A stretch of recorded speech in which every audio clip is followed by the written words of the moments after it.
అన్న దేవరా 2 షెల్యూడ్ అయ్యారు, దేవరా 2 క్యాన్సిల్ అయింది అని చెప్పి చాలా మంది మాట్లాడుతున్నారు. నిజమా అబద్ధమా? అసలు మీకు ఎవడు చెప్తుండు బ్రో ఇవి? నాకైతే అర్థం కావట్లా. మీకేమన్నా ఎన్టీఆర్ అని చెప్పిండా, కొరటాల శివ చెప్పిండా, లేకుంటే మన కళ్యాణ్ రావు ప్రొడ్యూసర్ గారు చెప్పిండా? వీళ్ళు ఎవరు చెప్పదలిగే మీరే ఎలా ఫిక్స్ అవుతారు? ఇదేం కొత్త కాదనమాట. ఎన్టీఆర్ నీళ్ళు డ్రాగన్ సినిమా కూడా ఆగిపోయింది అని చెప్పి చాలా మంది ఇలానే అనుకున్నారు, చాలా మంది ఇలానే మురిగారు. కానీ కట్ చేస్తే ఎన్టీఆర్ నీల్ గారు ఒక లుక్ లైక్ ఒక కటింగ్ చేపిస్తున్నట్టు గడ్డ చేపిస్తున్నట్టు ఒక లుక్ రిలీజ్ చేశాక అందరూ కూడా నోరు మూసుకున్నారు. ఒకప్పుడు దేవరా సినిమా ఆగిపోయిందని, దేవరా 2 ఆగిపోయిందని చెప్పి కూడా చాలా మంది అయితే ట్రోల్ చేశారు, చాలా మంది అయితే విమర్శలు కురిపించారు. కానీ అవన్నీ ఫేక్ అని చెప్పి మళ్ళీ మూవీ టీం నిరూపిస్తూనే ఉంది. ఇప్పుడు చూసుకున్నట్టయితే డైరెక్ట్గా దేవరా 2 మీద పడ్డాడు.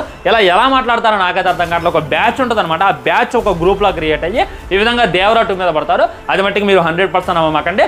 దేవరా అనేటటువంటిది మోస్ట్ ప్రాఫిటబుల్ సినిమా. ఈ సినిమా నేను చెప్పలేదు, చాలా మంది డిస్ట్రిబ్యూటర్సే చెప్పారు. కొన్ని ఇంటర్వ్యూస్లో మీరైతే అబ్జర్వ్ చేయొచ్చు. దేవరా అప్పుడు మాకు చాలా డబ్బులు వచ్చేసారని. సో సినిమా 200 కోట్లు 250 కోట్లు పెట్టి తీస్తే 500 కోట్ల కన్నా ఎక్కువగానే